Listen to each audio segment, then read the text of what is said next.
ज्येष्ठदोहं तीर्थास्पदं दिवविरञ्चिनुतं शरण्यं मृत्यार्तिहं प्रणतपालभवाब्धिभूतं वन्दे महापुरुषते चरणारविन्दं त्यक्त्वा सुदुश्चर्यसुरेक्षितराजलक्ष्मी धर्मेष्ठे आर्यवचसा यदगादरण्यं मायामृगन्धये शीतमन्। घर में बैठे ठाकुर जी को भोग लगाना है और कुछ भी नहीं है। बड़ी सुंदर भाव से चलते रहिएगा। और मैं घनश्याम पंडित जी अगर कहीं हो तो उस चीज को सुनिश्चित करवाएं। अभी कुछ ही क्षणों के अंदर दर्शन होना चाहिए।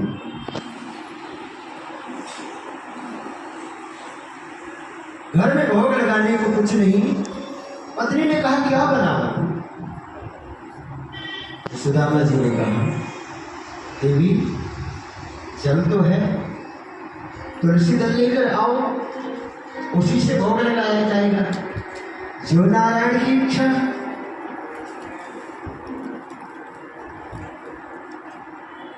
तुलसी दल लेकर बैठे, भगवान को भोग लगा। पत्नी ने सोचा, दोनों बैठे हुए, कहा हे स्वामी, मैंने सुना है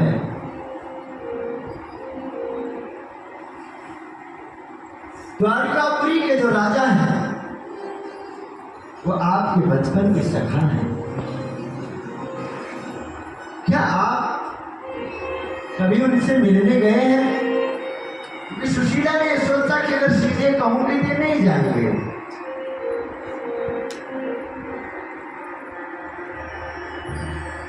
तो सुदामा ने कहा अरे तुम सखा कहती हो, वो तो मेरा लंगोटिया यार है। तो सुशीला ने कहा कि आप मिलने क्यों नहीं गए, जाना चाहिए। तो सुदामा जी ने कहा देवी मैं क्यों जाऊं?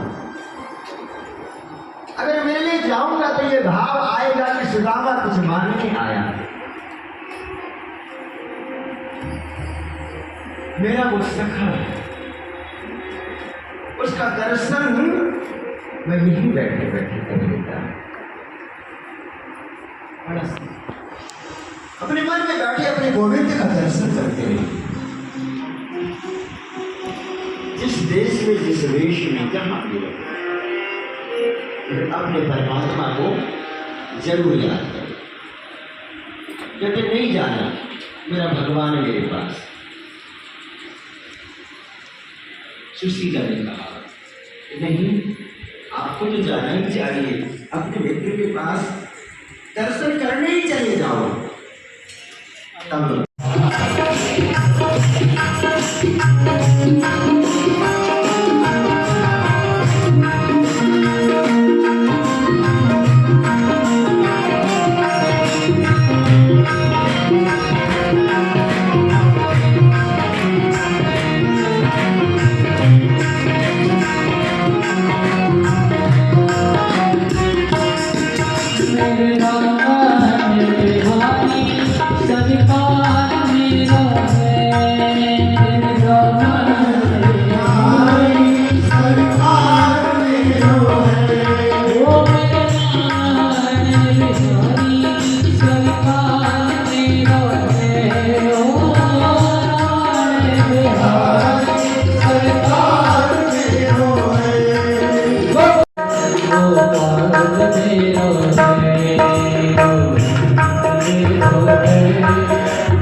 उसके बाद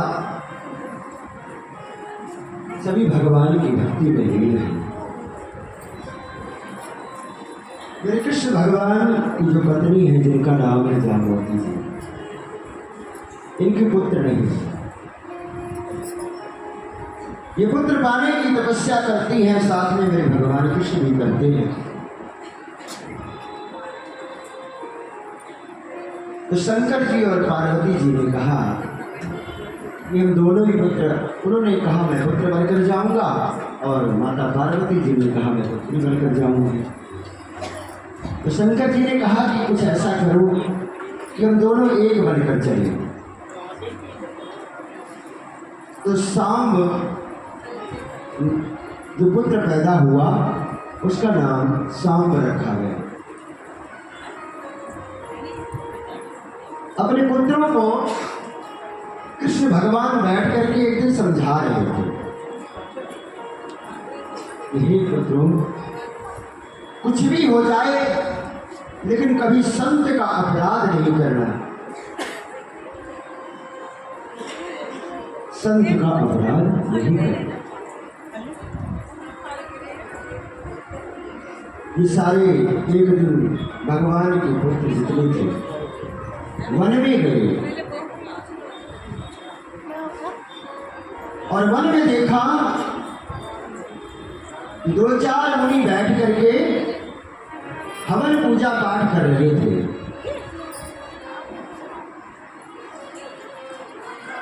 और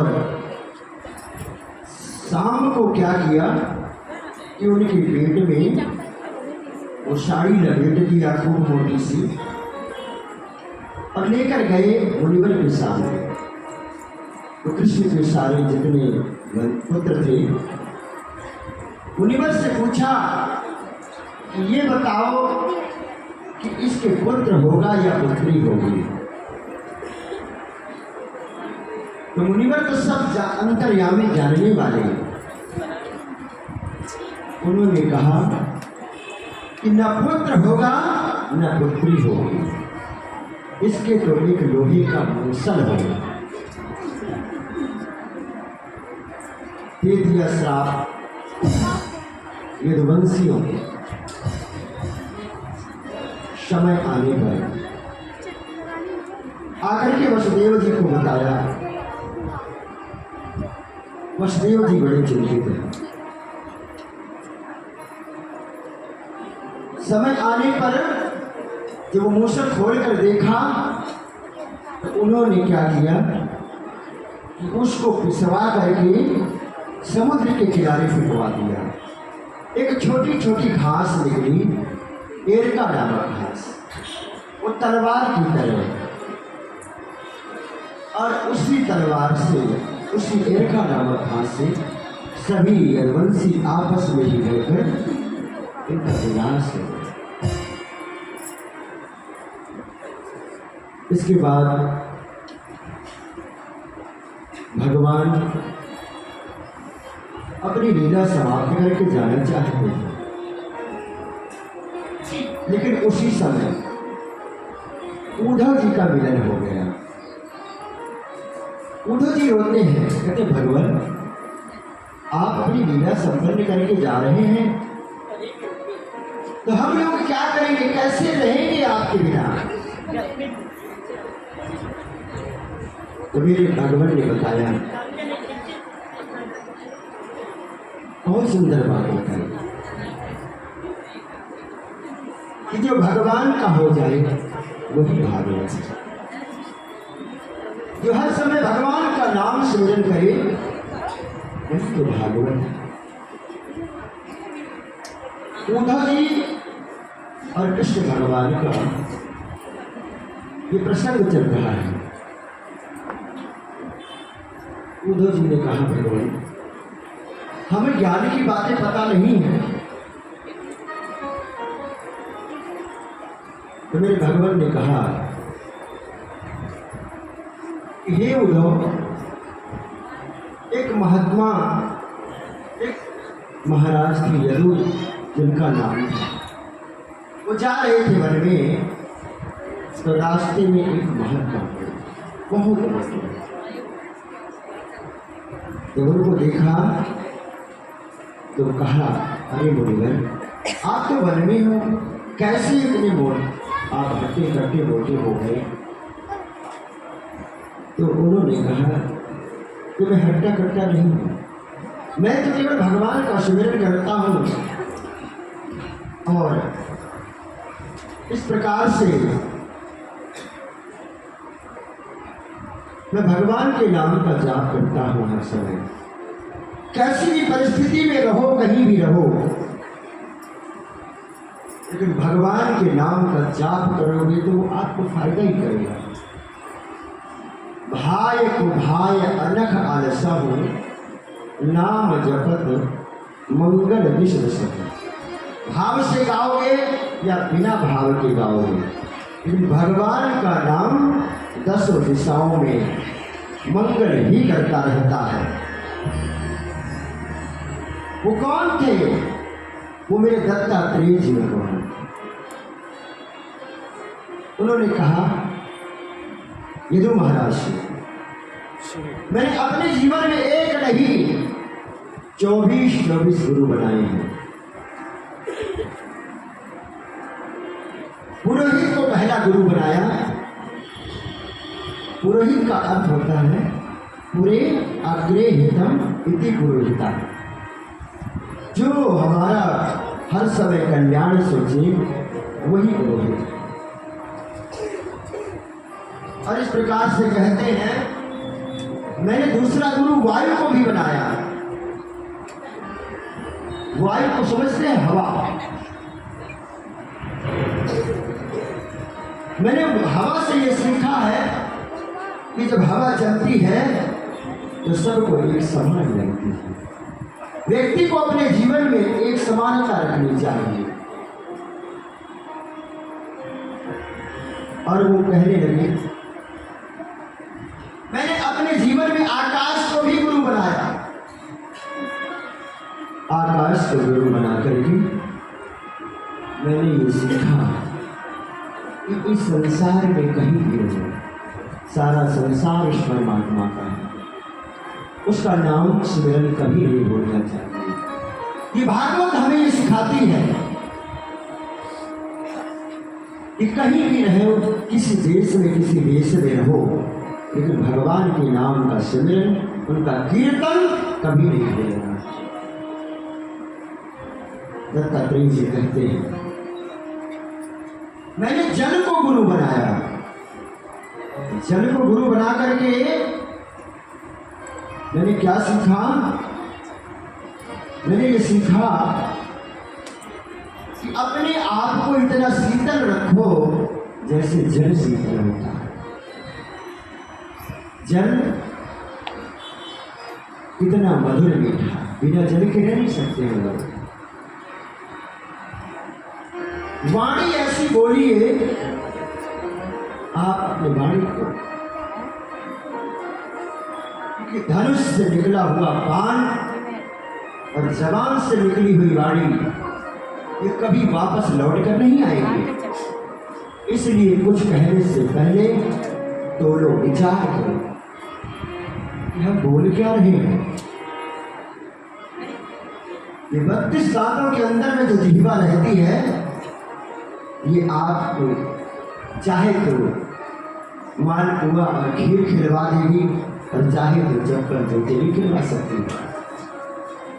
इसका बड़ा कमाल है। इसलिए वो कहते हैं, मैंने अग्नि को गुरु बनाया। अग्नि को गुरु बना करके मैंने बहुत कुछ सीखा कि कहीं भी रहो, किसी भी परिस्थिति में रहो, लेकिन अंत में क्या होगा? हम परमात्मा के और परमात्मा के मेरा है। वो कहते हैं, मैंने जीवन में कबूतर को भी गुरु बना करके सीखा है। कबूतर क्या करता है? वो पक्षियों के लिए अपने दाने लेकर आता है, लेकिन उन दानों के चक्कर में शिकारी जब वो दाने बिखेर जाता है तो उस दानों के लालच में कि मुझे मिलेंगे, मेरे बच्चे भी खाएंगे, वो उस जाल में फंस जाता है। तो जब कबूतर फंस गया हमने देखे, तो हमें उस कबूतर की तरह नहीं बनना है कि इसी माया के चक्कर में यही फंसे रहना है, क्योंकि जहां से आए हैं वहां तो जाना ही पड़ेगा। संसार में रहो लेकिन भगवान का सिमरन कभी न भूलो। कहते हैं मैंने मधुमक्खी को गुरु बनाया। मधुमक्खी को आपने देखा होगा क्या करती है, शहद इकट्ठा करती रहती है, लेकिन एक बार जब शहद इकट्ठा हो जाता है तो शहद निकालने वाला आता है और सारा शहद लेकर चला जाता है, और मधुमक्खियों की मेहनत वहीं की धरी रह जाती है। ऐसे ही हमारा आपका जीवन कहीं ऐसा ना हो कि हम कमाने के चक्कर में उस परमात्मा को न याद कर सकें और हमारा ये धन कमाया हुआ ऐसे ही शहद की तरह पड़ा रह जाएगा, हमारे किस काम का। तो मेरे कहने का भाव यही है कि आप परमात्मा को नहीं भूलें, हर समय उस परमात्मा का नाम स्मरण करें। वो कहते मैंने अजगर को भी गुरु बनाया। अजगर को गुरु बनाकर के ये सीखा, अजगर पड़ा रहता है एक स्थान, जो मिल गया भगवान का दिया आहार उसी को ग्रहण कर लेता है, नहीं जाता नहीं। तो कर्म तो करो, लेकिन जो भगवान दे उसी में संतोष रखते हैं और भगवान का नाम स्मरण करते रहो। वो कहते हैं मैंने जीवन में एक वैश्या को भी गुरु बनाया। हमें आपको ये चाहिए कि जहां से भी शिक्षा मिले ये कभी ना सोचो कि ये तो छोटा है मैं बड़ा हूं। शिक्षा कहीं से मिल जाए वो ग्रहण कर लेनी चाहिए। तो मैंने वैश्या से क्या सीखा कि एक वैश्या बैठी है और वो सुबह से शाम अपने ग्राहक का इंतजार करती है, लेकिन कोई नहीं आया। 2 दिन 4 दिन बीत गए,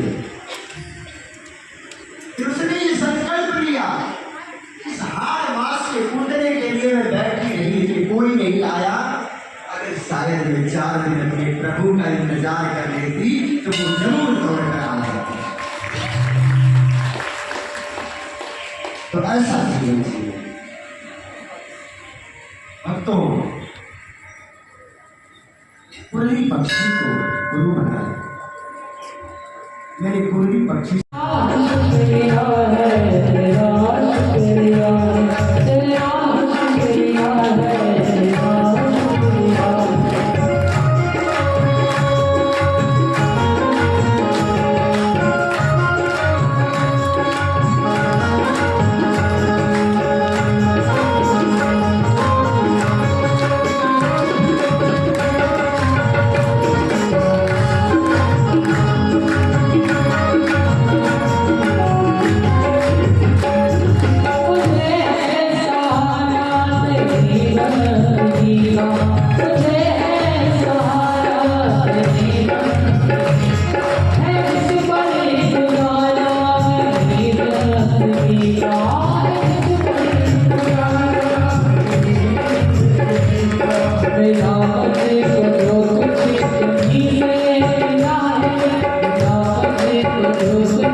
शुक्रिया करते सारे भक्तजन।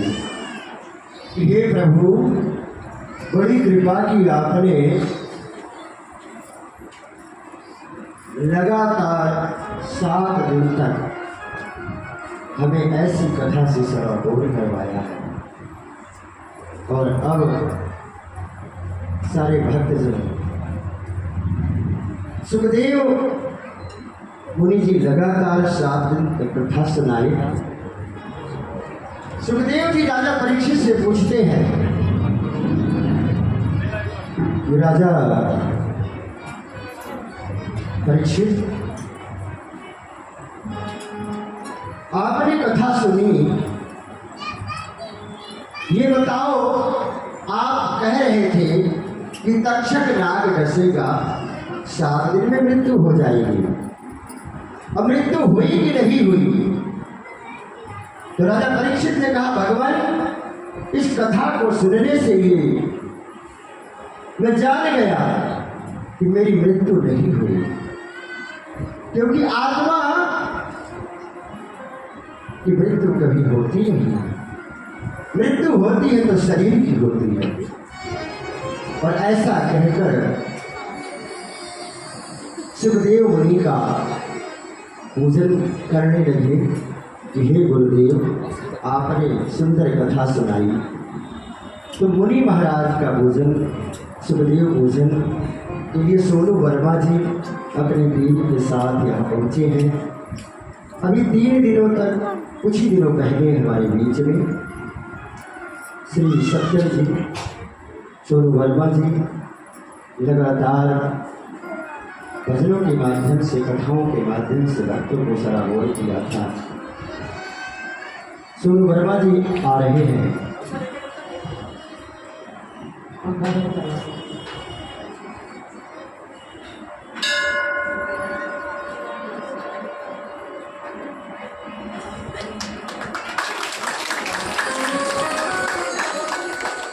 बहुत बहुत स्वागत, हार्दिक अभिनंदन मंदिर प्रांगण में इस व्यास मंच से सोनू वर्मा जी सुखदेव मुनि का भोजन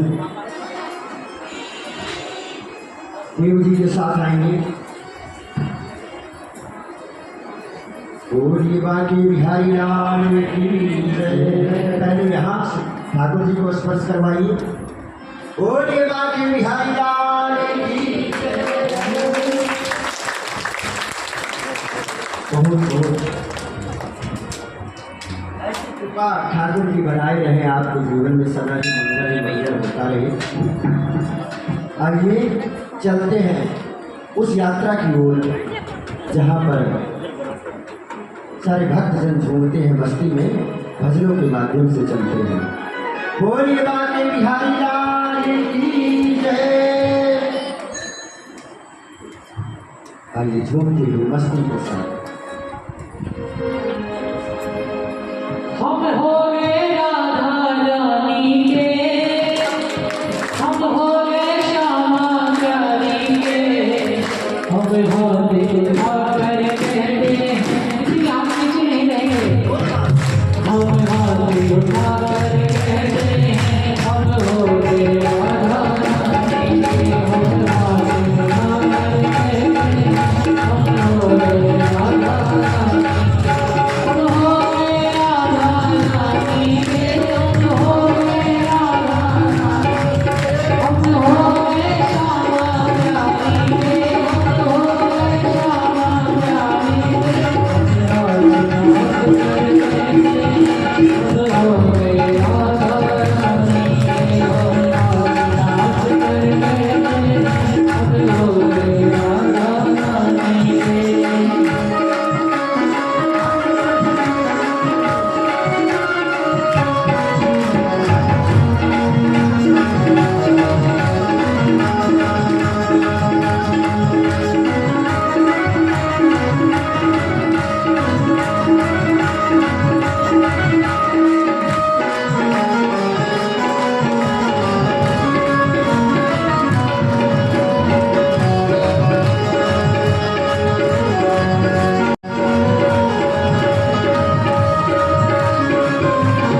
बोलिए माँ के बिहारी लाल की जय।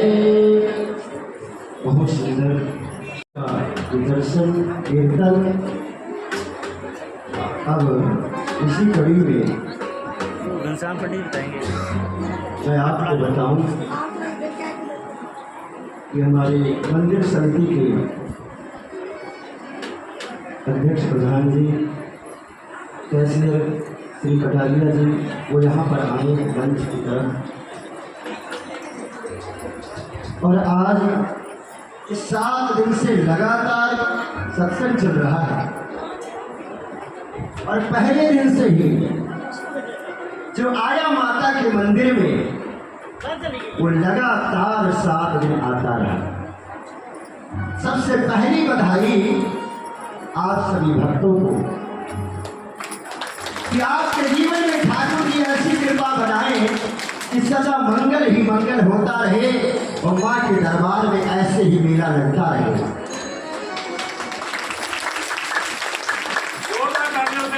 माँ भगवती के दरबार में ऐसा ही मेला चलता रहे और आपके जीवन में सदा मंगल ही मंगल होता है। बहुत बहुत शुभकामनाएं उन माताओं बहनों के लिए, भाइयों के लिए। सर्वप्रथम मैं आपका कोई ज़्यादा समय नहीं होता, 1 मिनट में ही सारी बात बताऊंगा। दुर्गा मंदिर महिला मंडल है, अपनी पूरी टीम के साथ कीर्तन में पहुंचते रहे, इनका भी बहुत बहुत हार्दिक स्वागत है। हर मंगलवार आकर के माँ के नाम का गुणगान करते हैं। दूसरा, दुर्गा मंदिर प्रांगण में प्रातः काल जो अपने भजनों के माध्यम से बैठ करके माँ भगवती को रिझाते हैं, वो महिला संकीर्तन मंडल जिसमें बैठी हैं हमारे सामने वो महान विभूतियाँ, किसका किसका नाम लेना, लेकिन एक से एक बढ़कर सब नाम है। उनके लिए भी बहुत बहुत शुभकामनाएं, बहुत आशीर्वाद। दूसरा, श्री कृष्णा देवी जी जो अपनी पूरी टीम के साथ ये सत्संग चलाती है अपने यही गुरुद्वारे के पास। कैसा भाव है इनका। कृष्णा देवी जी वो भी अपनी टीम के साथ यहाँ रोज आती रही, उनका भी हार्दिक स्वागत अभिनंदन।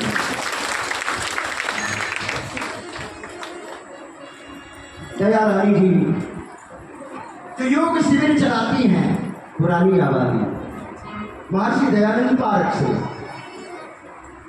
आप जानते हैं वहां पर सुंदर योग चलता है। वो भी अपने पूरी टीम के साथ मंदिर प्रांगण में आती रही, उनका भी हार्दिक स्वागत अभिनंदन है। श्रीमती संतोष देवी जो प्रेम नगर पार्क में योग शिविर वो भी चलाती हैं, वो भी पूरी अपनी सभी बहनों को लेकर इस मंदिर में आती रही, इनका भी हार्दिक स्वागत अभिनंदन करते हैं। ज्ञान भक्तों, पुरानी आबादी उदाराम चौक से श्री दयाराम जी ये भी अपने पूरे मंडल को लेकर के, जो भजनों की टीम है, जो योग की टीम है, सबको लेकर मंदिर प्रांगण में आए, इनका भी हार्दिक स्वागत अभिनंदन करते हैं। आदर्श पारक भजन मंडल समिति ये भी नित्य निरंतर 7 दिन तक इन सब ने संकल्प किया कि दुर्गा मंदिर में अगर कथा चल रही है तो ये भजन की पूरी मंडली दुर्गा मंदिर आएगी, ऐसा संकल्प लिया था। उनके लिए भी हार्दिक शुभकामनाएं बधाई है। विनोबावस्थी पार्क योग शिविर से श्री नागपाल जी जो योग क्लास चलाते हैं, उनमें भी सारी बहनें जो भी योग सीखने जाती वो भी यहाँ पर आई, उनका भी हार्दिक स्वागत अभिनंदन करते हैं। गंगा नगर के कोने कोने से आए हुए सभी भक्तों का एक बार फिर से हार्दिक स्वागत अभिनंदन है। इस कथा में जो प्रमुख रूप से सेवादार रहे सोनू वर्मा जी, देव जी, राजेश अग्रवाल जी, सूरज गाबा जी, ये सभी खूब तन्मयता के साथ लगे रहे, उनके लिए भी हार्दिक स्वागत और अभिनंदन है। और इस प्रकार से हमारे साथ पूजा पाठ की भूमिका में बैठे अंबिका सिटी मंदिर से पधारे आचार्य की भूमिका निभा रहे हैं पंडित अमर प्रकाश जी, इनका भी हार्दिक स्वागत है। हमारे सहयोगी की भूमिका में मेरे साथ पंडित ऋषिराज जी, पंडित घनश्याम जी, ये भी खूब मेहनत लगा करके इस आयोजन को सफल बनाने में लगे हुए हैं। इनके लिए भी व्यासपीठ से बहुत शुभकामनाएं आते हैं। और वृंदावन से चल करके जो अपने मधुर ध्वनि में भजनों से सराबोर कर रहे हैं, हमारे ये 3 साथी ब्राह्मण चल करके माता के मंदिर में आए हैं। 7 दिन से लगातार ऐसी आवाज सुना रहे हैं कि मन को मोह लिया है। इनका भी हार्दिक स्वागत अभिनंदन करते हैं। जोरदार तालियों से इनका स्वागत अभिनंदन होगा। इसी कड़ी में स्वागत के योग्य प्रमुख रूप से दुर्गा मंदिर प्रबंधक कमेटी, जिन्होंने ऐसा आयोजन रचाया, ऐसा संकल्प आया उनके मन में, उनका भी हार्दिक स्वागत अभिनंदन कीजिए। आज ये संकल्प लीजिए कि इस माता के मंदिर प्रांगण में ऐसे आयोजन होते रहें और हम सभी यहाँ पर आते रहें। बोलिए बाके बिहारी लाल की जय। और सेवा की भूमिका में रहे हमारे साथ लगातार श्री इंद्र गोयल जी, जो प्रसाद की सेवा वहाँ पर संभालते हैं। पूरे गोयल परिवार को बहुत बहुत शुभकामनाएं, बहुत बहुत बधाई। और इसी कड़ी में हम सभी, कोई उठेगा नहीं क्योंकि अभी समय लेट नहीं हुआ, बिल्कुल राइट समय चल रहे हैं, 6:30 बजे हैं। अब जो वृंदावन वासी बैठे आनंद तो लीजिए, क्योंकि 7 दिन से लगातार जब सुना है, क्या पता आज ही निकल जाए रात को, तो पूरा आनंद लेना है। वृंदावन वासी पूरा आनंद बिखेर करके जाएंगे सागर में। सभी बैठे बैठे जिनको नृत्य करना होगा भगवान के साथ, वो आराम से बड़ी सादगी के साथ, माताएं बहनें यहाँ सामने, भाई बंधुओं का अगर नृत्य होगा तो एक अलग रूप में पूरी शालीनता और सादगी के साथ ये माँ भगवती के प्रांगण में ऐसा दरबार सजा है। आज सभी ने बहुत शांति का परिचय दिया, व्यासपीठ की गरिमा बनाई कि व्यासपीठ पर कथा के दौरान कोई नहीं आया और आना भी नहीं चाहिए। जिसको आमंत्रण हो, जिसको बुलाया जाए, वही आ सकता है, क्योंकि भगवान व्यास का अपमान नहीं हो सकता। जिस समय ये कथा चलती है उस समय सीधे भगवान व्यास यहाँ पर आते हैं। तो आइए भजनों के माध्यम से खूब झूमेंगे भी, नाचेंगे भी, गाएंगे भी, और हमारे वृंदावनवासी अब सुनाएंगे आपको। बोलिए बाके बिहारी लाल की जय। वो कर दो बेड़ा पार, राधे मेरी सरकार, कर दो बेड़ा पार, राधे मेरी सरकार, कर दो बेड़ा पार, राधे मेरी सरकार, कर दो बेड़ा पार, राधे मेरी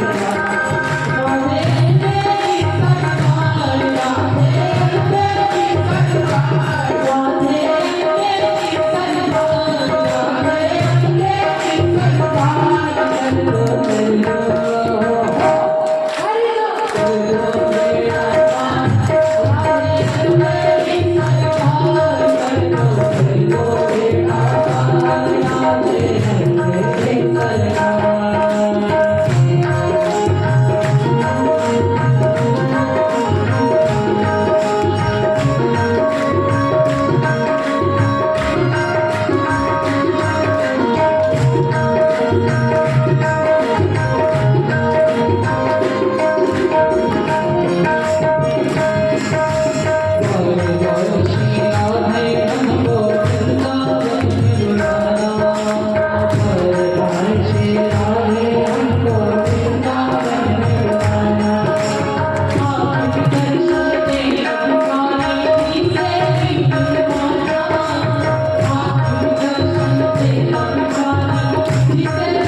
इसी कड़ी में आप 2 मिनट बैठे। ये 7 दिन से लगातार भागवत चली है।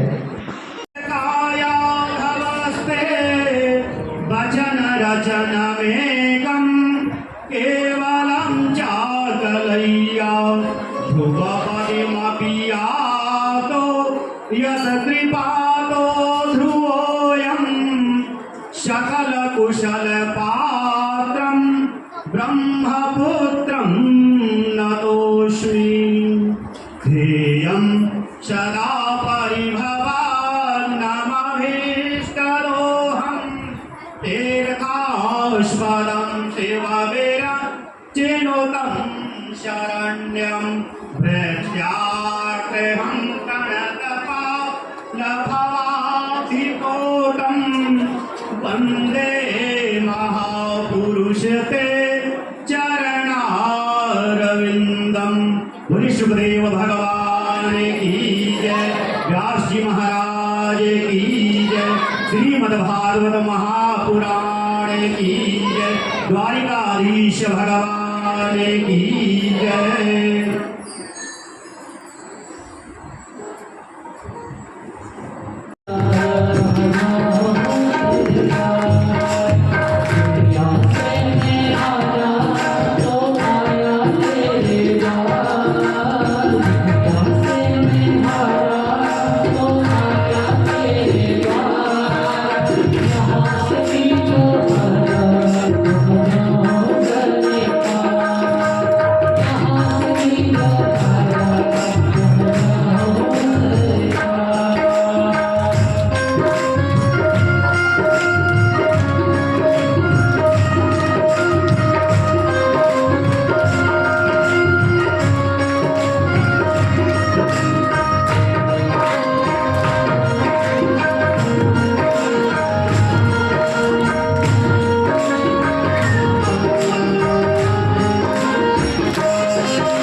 बहुत सुंदर भजन, उसके बाद आरती।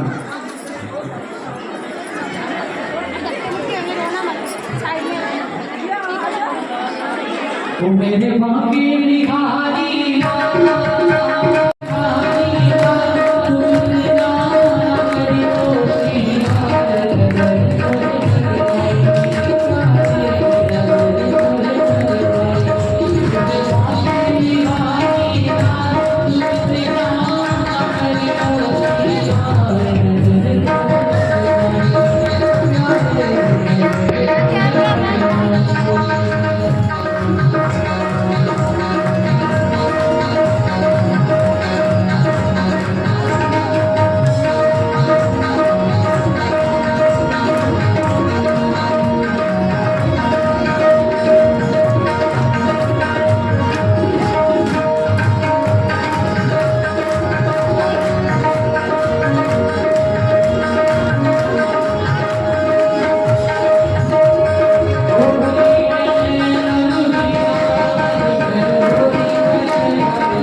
संगीताचार्य हैं, क्योंकि ट्रेन भी पीछे आ रही है, इसलिए अब निकलना है तो आरती करवा करके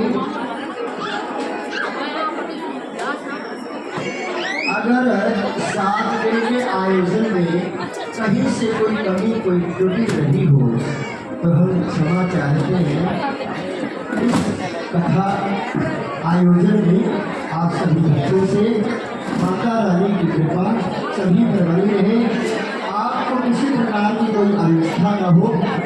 आरती में कोई धक्का नहीं करेंगे, आराम से, जिनको ना मिले कोई बात नहीं, जहाँ है वहीं से जय जयकार कर लेंगे।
भैया वो गुब्बारा उतार के दे दे।